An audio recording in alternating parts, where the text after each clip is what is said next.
வணக்கம் மக்களே. இப்போ நம்ம என்ன செய்ய போகிறோம்னாக்கா சிக்கன் கிரேவிக்கு என்னென்ன தேவைன்னு பார்ப்போம்.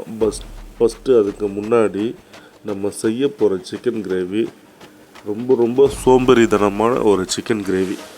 அது எப்படி செய்யலான்ட்டு வாங்க பார்க்கலாம். இது வெந்துதா வேவலையா, பச்சையாக சாப்பிட்றோமா இல்லை வெந்து நல்லா தான் சாப்பிட்றோமா, இது கிளைமேக்ஸில் தெரியும். ஓகே, இப்போது இது தேவையான இன்க்ரீடியன்ஸ் எல்லாம் என்னென்னு பார்ப்போம் வாங்க. நம்ம செய்யறதுக்கு தேவையான பொருள் ஒன்றும் இல்லைங்க. நான் ஒரு 1/2 கிலோ சிக்கன் தான் எடுத்துருக்கேன். அதுக்கு ஒரு 3 தக்காளி, 2 வெங்காயம், கொஞ்சம் கொத்தமல்லி, கருவேப்பிலை, ஒரு 5 பச்சை மிளகாய், பத்தாததுக்கு கொஞ்சம் இஞ்சி பூண்டு. இது எவ்வளோ அளவுன்னு நான் சொல்கிறேன். கொஞ்சம் உருளைக்கிழங்கு, ஓகேங்களா, பட்டை, இதெல்லாம் போட்டிருங்க. அப்புறம் நிறைய பேர் என்ன பண்ணுவீங்கன்னாக்கா, இந்த பூண்டு உரிக்கிறதா பெரிய வேலையாக நினைப்பீங்க. பேசிக்கலி நம்ம சோம்பேறி. ஸோ எப்படி உரிக்கிறது நான் சொல்லித்தரேன். இப்படியெல்லாம் உரிச்சிங்கனாக்கா டைம் வேஸ்ட் ஆகும். அதை விட்டுடுங்க. பூண்டு இப்படி எடுத்துங்க, கத்தி எடுங்க, முதுகுலேயே ஒரு போடுங்க. அவ்வளோதான். 2ஆக பொழந்துடும். பல்லாப்பழம் மாதிரி பொழக்கும், ஓகேங்களா. இப்போது இப்படி எடுத்துருங்க, முடிஞ்சு போச்சு. ஈஸியான வேலை. இந்த மாதிரி எடுத்து உரித்து இந்த மாதிரி இதுவும் இஞ்சியெல்லாம் க்ளீன் பண்ணி வச்சுங்க, ஓகேவா. ஓகே, இப்போது நான் காமிச்ச பொருளெல்லாம் பாருங்கள். தக்காளி சின்னதாக கட் பண்ணி வச்சுருக்கேன், வெங்காயம் கட் பண்ணி வச்சுருக்கேன், கருவேப்பிலை, கொத்தமல்லி வச்சுருக்கேன், ஒரு 5 பச்சை மிளகா சொன்னீங்களா, 5 பச்சை மிளகா வச்சுருக்கேன். ப்ளஸ் இஞ்சியும் பூண்டியும் கட் பண்ணி வச்சுருக்கேன், க்ளீன் பண்ணி. இது அரைக்கிறது எப்படின்றத நம்ம இனிமேல் செய்யலாம் வாங்க. மிக்ஸி ஜாரில் இது இல்லாமல் தனியாக வேறு என்னென்ன இன்க்ரீடியன்ஸ் சேர்க்க போகிறேன்னு நான் சொல்லித்தரேன். இஞ்சி ஃபஸ்ட்டு போட்டுங்க. எந்த அளவுனாக்கா, ஒரு இஞ்சி சின்ன துண்டு ஒரு 1/2 கிலோவுக்கு மிஞ்சி போனால் ஒரு 20 கிராம் 25 கிராம் வர மாதிரி எடுத்துங்க. அதே போல் பூண்டும் இஞ்சியோட கொஞ்சம் பூண்டு அதிகமாக இருக்கலாம், ஒரு 30 கிராமில் அப்படி எடுத்துங்க பூண்டு, ஓகேங்களா. இப்போது சீரகம் ஒரு 1/2 ஸ்பூன், டீஸ்பூன் சொல்கிறீங்களா, ஒரு 1/2 ஸ்பூன். அதில் மிளகும் ஒரு 1/2 ஸ்பூன் மிளகு போட்டுங்க. இதெல்லாம் நம்ம அரைக்க போகிறோம், ஓகேங்களா. மிளகு போட்டுட்டு அதுக்கப்புறமா பார்த்தீங்கன்னாக்கா கசகசா. இந்த கசகசாவை லைட்டாக கொஞ்சம் கொட்டிங்க, ஓகேங்களா. ஒரு 1/4 ஸ்பூன் அளவுக்கு இதை கொட்டிங்க, அவ்வளோதான். இதுவாக கூட கடைசியாக நம்ம என்ன சேர்க்க போகிறோம்னாக்கா சோம்பு. இது ஒரு 1/2 ஸ்பூன், 1/2 டேபிள் ஸ்பூன், ஓகேங்களா. டீஸ்பூன் சொல்லுவீங்களா, அதில் 1/2 போட்டுங்க. இப்போது அரைச்சி வச்சாச்சு, கறியை க்ளீன் பண்ணி வச்சாச்சு. மீதி எல்லாமே கட் பண்ணி எல்லாத்தையும் எடுத்து ரெடியாக வச்சாச்சு, ஓகேங்களா. இனிமே நம்ம செய்கிற ப்ராசஸை பாருங்கள். இதை பார்த்தீங்கன்னாக்கா நீங்கள் மிரண்டு போயிடுவீங்க, ஓகே. ஃபஸ்ட்டு ஒரு கடாய் எடுத்து பெட்டு மேலே வச்சிங்க. அதில் இந்த ஒரு ஏலக்காய் ப்ளஸ் இந்த கிராம்பு, பட்டைலாம் இருக்கு இல்லைங்களா, ஒரு 2 கிராம்பு, ஒரு ஏலக்காய் அதுமாரி போட்டுங்க. பட்டை ஒன்று இதெல்லாம் போட்டு அந்த கடாயில் போட்டுடுங்க. ப்ளஸ்ஸு அடுத்ததான் நம்ம என்ன செய்ய போகிறோம்னாக்கா, நம்மளுடைய நான் எப்போவுமே வீட்டுக்கு யூஸ் பண்ணுறது கல்லெண்ணெய். அதாவது இது நம்மளே எங்கள் வீட்லேயே நாங்களே செக்கு வச்சுருக்கோம். ஸோ இதை அரைச்சி வச்சுக்கிறதால இது எடுத்து ஊற்றுறேன். இது ஆப்ஷனல் தான். எதுக்காகனாக்கா, எண்ணெய் சேர்க்காமலே நம்ம செய்யலாம். எனக்கு இந்த வாசனை ரொம்ப பிடிக்கும். ஸோ அதனால் ஒரு ஸ்பூன், இப்போ பார்த்தீங்களே அவ்வளோதான், அது மேலே ஊற்ற மாட்டேன். ஒரே ஒரு ஸ்பூன் மட்டும் ஊற்றிக்கிட்டேன். இது பியூராக வீட்டில் அரைச்சி வச்சது, ஓகேங்களா. இப்போது வெங்காயத்தை அப்படியே கட் பண்ண வெங்காயத்தை எல்லாத்தையும் எடுத்து அதில் போட்டுருங்க, ஓகேங்களா. ஓகே, இப்போ எல்லா வெங்காயமும் போட்டாச்சு. நெக்ஸ்ட்டு பச்சை மிளகா, ஒரு 5 பச்சை மிளகா சொன்னேன் இல்லைங்களா, அதை கட் பண்ணது நடுவில் கீறிட்டு அதில் போட்டுருங்க. அதுக்கு அப்புறமா நம்ம என்ன பண்ண போகிறோம்னாக்கா, இந்த இஞ்சி பூண்டு, அதோட இந்த கசகசா, சோம்பு, மிளகு, சீரகம் போட்டுச்சுருந்தீங்களா, இதை அரைச்சதை போட்டோம். மேக்ஸிமம் ஒரு 3 ஸ்பூன் கிட்ட வந்தது. அதுக்கு மேலே நம்ம என்ன பண்ண போகிறோம்னா, கறி நல்லா க்ளீன் பண்ணி வச்சுருக்கேன். சிக்கன் ஒரு 1/2 கிலோ தான். 1/2 கிலோக்கு என்ன தேவையான அளவு அதுதான் போட்டிருக்கேன். மற்றபடி எல்லோரும் சொல்லுவாங்க, அது போடணும், அரைச்சி போடணும், இதை பண்ணணும், இப்படி பண்ணுங்க, அப்படி பண்ணுங்கன்னெல்லாம் கதை விடுவாங்க.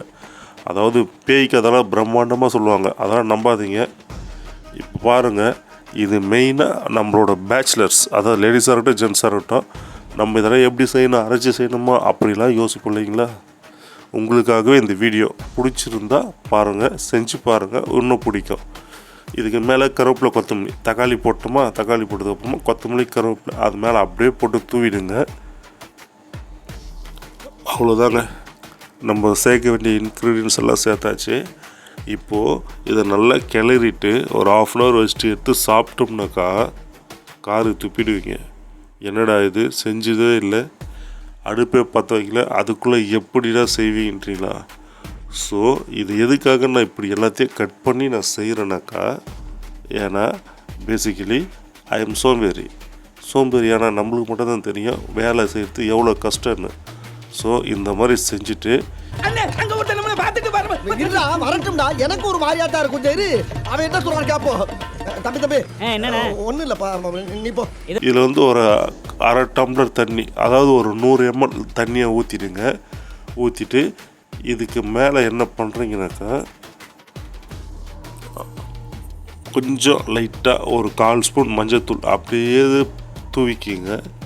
அதுக்கு மேலே மிளகாத்தூள், இந்த தனியாத்தூள் அதெல்லாம் தனியாக போடுவாங்க, அதெல்லாம் போட மாட்டாங்க, வீட்டில் அரைச்சி வச்சுப்பாங்களே இல்லையா, இதே போல் அரைச்சி வச்ச மிளகாத்தூள். இது வந்து மேக்ஸிமம் வந்து 1 டேபிள் ஸ்பூன், அதில் வந்து 2 டேபிள் ஸ்பூன் போட்டுங்க. இல்லையா காரம் அதிகமாக சாப்பிட்டீங்கன்னாக்கா பரவாயில்ல, ஒரு 2.5 ஸ்பூன் கூட போட்டுங்க. அவ்வளோதான். இப்போது நம்ம எல்லாத்தையும் போட்டாச்சு, அவ்வளோதான். இதை அப்படியே மூடி வச்சுருங்க. மூடி பெட்டில் வச்சிடாதீங்க, எடுத்துன்னு போயிட்டு ஸ்டவ் மேலே வைங்க.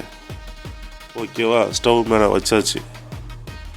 இப்போ என்ன செய்ய போகிறோம்னாக்கா, இனிமேல் தான் நம்ம அடுப்பே பற்ற வைக்க போகிறோம். 50-60 பரோட்டா கூட அசால்ட் அடிக்கலாம்டா நான். ஆனால் உன் தங்கச்சி சமைச்ச சாப்பாடை ஒரு வாய் கூட சாப்பிட முடியாது என்னால். எல்லாருமே என்ன சொல்லுவாங்க, எண்ணெயை ஊற்றணும், எண்ணெய் புகை வரணும், காயணும், காயக்கூடாது, அதில் வந்து வெங்காயம் போடணும், வதக்கணும், பொன்னிறமாக வரணும், வெள்ளி நிறமாக வரணும். இப்போ இருக்கிற ரேட்டுக்கு பொன்னிறம்லாம் அவ்வளோ சீக்கிரத்தில் வருமா, என்ன சொல்கிறாங்க. ஓகே, அப்படியே இருக்குது. எதுவுமே நீங்கள் பாருங்கள், அப்படியே இப்போ தான் அடுப்பு பற்ற வச்சுருக்கேன். ஓகே, இது அப்படியே வந்து ஒரு 10 நிமிஷம் அப்படியே இருக்கட்டும், எந்த டிஸ்டர்ப் பண்ண வேணாம். அப்படியே மூடிட்டு அமைதியாக கிரிக்கெட் பார்க்க போயிடுங்க. ஏன்னா இன்றைக்கி வேர்ல்ட் கப் 2020 சவுத் ஆஃப்ரிக்கா இந்தியாவும் ஆடுது. ஓகேவா, அதனால் 10 நிமிஷம் கழித்து வந்து பார்த்தா இந்த மாதிரி கொதிக்கும். ஐயோ, மிளகாத்தூள்லாம் அப்படியே இருக்குது.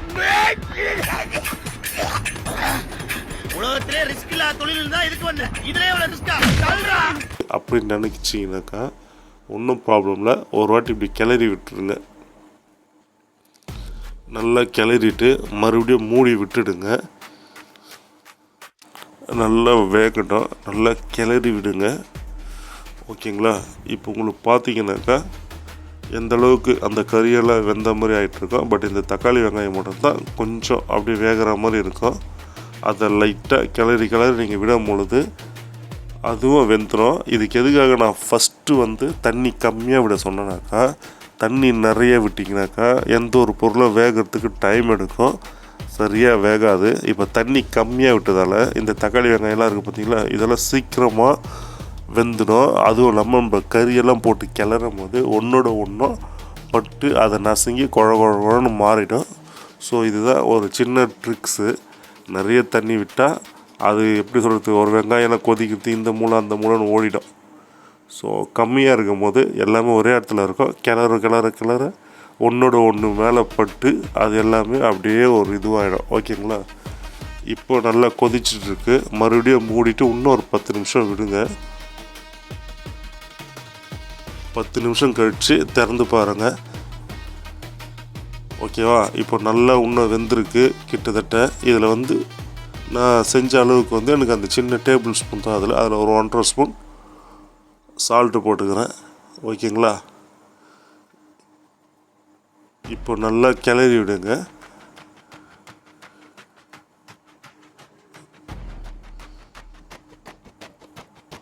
இப்போது மொத்தம் நம்ம 20 நிமிஷத்துக்கு மேலே வேக வச்சிட்டோம். நல்லா அந்த ஸ்மெல்லு வருது, சிக்கன் கிரேவி ஸ்மெல்லு. நல்லா கிளறிடுங்க. இப்போ எலும்பெல்லாம் பார்த்திங்கன்னா நல்லா வெந்திருக்கு. இப்போது ஆப்ஷனல் தான். எனக்கு வந்து உருளைக்கிழங்கு பிடிக்கும், உங்களுக்கு பிடிக்குமான்னு பாருங்கள். அதில் வந்து கொஞ்சம் அப்படியே சின்னதாக நல்லா கட் பண்ணி க்ளீன் பண்ணி வச்சுருங்க. அந்த உருளைக்கிழங்கை சும்மா அதில் ஆட் பண்ணிக்கிறேன். இது உங்களுக்கு ஆப்ஷனல் தான். உங்களுக்கு உருளைக்கிழங்கு வேணான்னாக்கா நீங்கள் அப்படியே கூட வச்சுக்கலாம். நான் இதெல்லாம் போட்டு கிளறிட்டு இன்னும் ஒரு 10 நிமிஷம் வைக்க போகிறேன். 10 நிமிஷம் கழிச்சு ஓப்பன் பண்ணி பாருங்கள். இது கடையில் இருக்கிறீங்களா கரம் மசாலா பாக்கெட், அது ஒரு 1/4 ஸ்பூனில் ஒரு 1/2 ஸ்பூன் கூட அப்படி லைட்டாக தூவிடுங்க. இது லைட்டாக மிளகு, அதுவும் ஒரு 1/2 ஸ்பூன் கிட்ட லைட்டாக தூவிட்டு ஒரு 10 நிமிஷம் மறுபடியும் மூடிடுங்க. இப்போ ஆக மொத்தம் நம்ம 30லேருந்து 40 நிமிஷம் கிட்ட கொதிக்க வச்சுருக்கோம். கரெக்டாக? ஸோ நல்லா இப்போ ஒரு கொதிநிலை. இதில் நல்லா கொதிச்சதுக்கு அப்புறமா குழம்பு அப்படியே திக்காக மாறும். கடைசியாக அதை எடுத்து ஒரு சர்வ் பண்ணும்போது எடுத்து பாருங்கள். இந்த மாதிரி தான் இருக்கும். கறி எல்லாமே நல்லா வெந்திருக்கும். டேஸ்ட்டும் அந்தளவுக்கு இருக்கும். நம்ம இதை உக்காந்துன்னு வதக்கின்னு நின்று இருக்கணுன்ற அவசியமே கிடையாது. நம்ம அழகாக பெட்டு மேலே உட்காந்தோமா, என்னென்ன கட் பண்ணோமா எல்லாத்தையும் அதில் தூக்கி குண்டாவில் போட்டு அதை அப்படியே தூக்கி அடுப்பில் வச்சு அப்படியே செய்ய வேண்டியது தான். இதே போல் ஈஸியாக, ரொம்ப ரொம்ப ஈஸியாக என்ன டிசைனுன்னு சொல்லுங்கள், செஞ்சு காட்டுறேன். ஓகே, பாய்.